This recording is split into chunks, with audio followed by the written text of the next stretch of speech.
বলেন। এটা হলো প্যাকাসাস D332 কন্ট্রোল বক্স,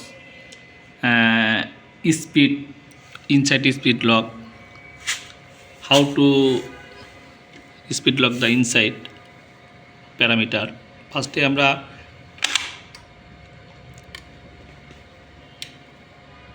PS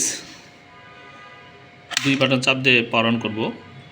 আসবে 81 যাওয়ার পরে যাইতে হবে 88 একটা স্পিড আছে, এনে কয়েকটা জিনিস আছে 1 2 3 4 5। তো আমরা এনে ক্যাটাগরি আছে, আমরা 3-এ রাখবো। এবং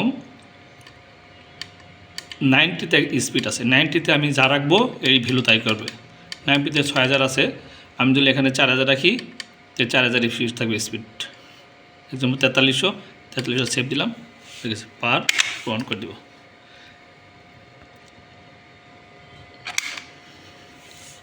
এখন দেখব 1-এ RPM 1-এ 4300 উঠবে না, 43 আবার উঠবে না, আবার 3 এসে যাবে। আমি ইনসাইডে যা লক করবো এখানে তাই শো করবে।